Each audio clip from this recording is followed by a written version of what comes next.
morte de Raquel, a Bíblia traz detalhes sobre sua vida familiar ao lado de Jacó. Jacó se apaixonou por Raquel desde a primeira vez que ele a viu. Então, completamente apaixonado, Jacó fez um acordo com seu futuro sogro para ter o direito de se casar com Raquel. O problema é que Labão enganou Jacó no dia do casamento e ele acabou se casando primeiro com Lia, a irmã mais velha de Raquel. Então a história das duas irmãs como esposas de Jacó não foi fácil. Elas rivalizaram pelo amor e pela atenção de Jacó.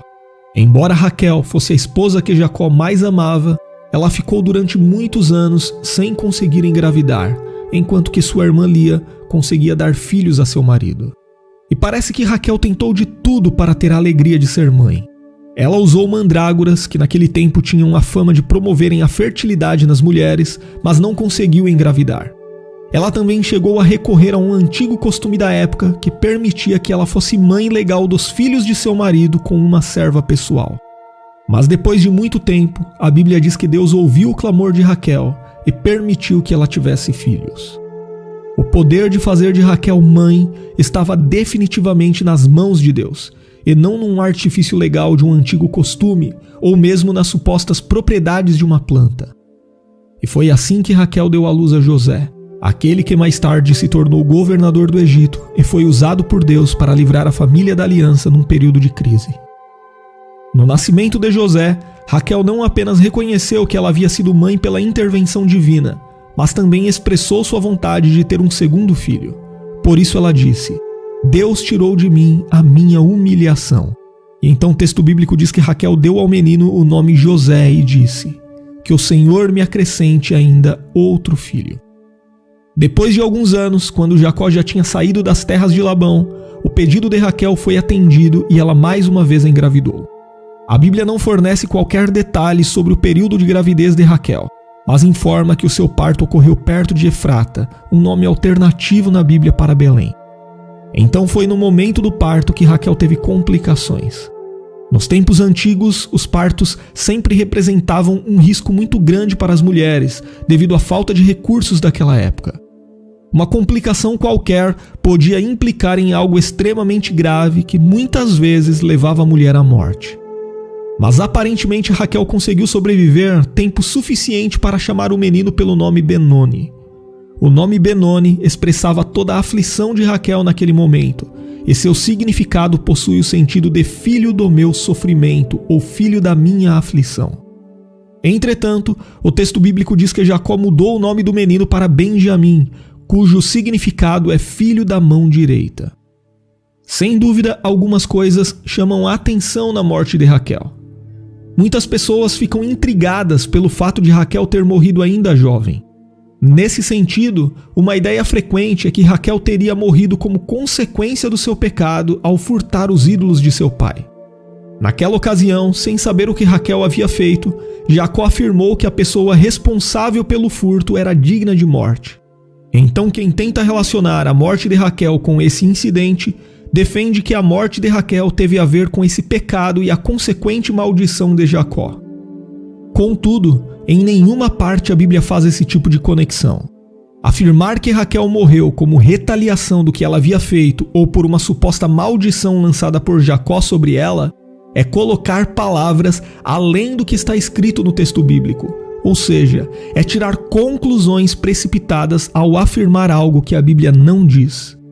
Apesar de ter sido errado o que Raquel havia feito, independentemente de qual foi a sua real motivação, seja por questões de direitos de herança ou por questões religiosas, ela não era a única na família de Jacó que havia carregado deuses estranhos na fuga de Padã-Arã.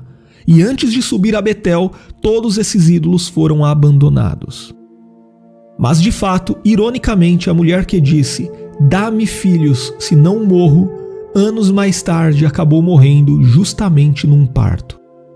Contudo, isso também não implica num tipo de poder místico das palavras, de modo que a morte de Raquel foi resultado dessa sua declaração. Na verdade, ao dizer "dá-me filhos, se não morro", Raquel usou uma hipérbole para expressar a profundidade da sua angústia.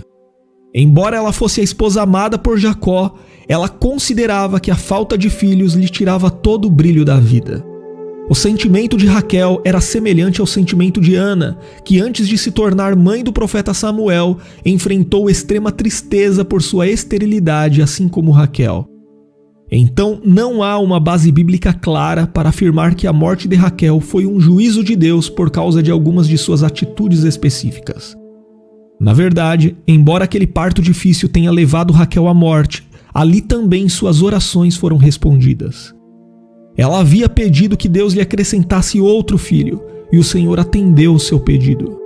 Inclusive, enquanto sofria as dores do parto, de certa forma Raquel foi confortada pelo Senhor através das palavras de sua parteira. Em Gênesis capítulo 35 e versículo 17, nós lemos que em seu maior momento de dor, Raquel escutou: "Não temas, porque também terás este filho." Obviamente, quando Raquel soube que estava grávida de seu segundo filho, essa notícia trouxe grande felicidade a ela e a seu marido. No entanto, a mesma gravidez que trouxe alegrias ao lar também trouxe lágrimas, porque até que estejamos na pátria celestial, esta vida terrena é exatamente assim, um misto de alegrias e tristezas. No entanto, o povo de Deus encontra conforto e motivos para se alegrar até mesmo na dor. E foi assim que Jacó não enxergou em seu filho nascido naquele parto um símbolo de infelicidade, mas enxergou nele um filho a ser honrado. Sim, os crentes sabem que todas as coisas cooperam para o bem daqueles que amam a Deus, daqueles que são chamados segundo o seu propósito. E na sequência da história bíblica, descobrimos que o primeiro rei de Israel era da linhagem do filho que Raquel morreu ao dar à luz. E mais, o apóstolo Paulo, o maior missionário da história do cristianismo, o homem que Deus levantou para propagar o evangelho para o mundo gentil, era um descendente de Raquel através de Benjamim. Após a morte de Raquel, a Bíblia diz que o seu corpo foi sepultado por Jacó no caminho de Efrata. Jacó também ergueu um tipo de memorial sobre a sepultura de Raquel, que permaneceu edificado por muito tempo. Nos dias em que Moisés escreveu o livro de Gênesis, o memorial feito por Jacó ainda existia. E na época do profeta Samuel, a localização da sepultura de Raquel também era conhecida. Mas com o tempo, sua localização parece ter sido perdida, apesar de existir uma tradição que afirma que a sepultura de Raquel ficava num lugar distante uns 2 quilômetros ao norte de Belém. E se você gostou deste vídeo, deixe o seu comentário contando sobre o que você pensa a respeito de Raquel na Bíblia e também compartilhe este vídeo com mais alguém.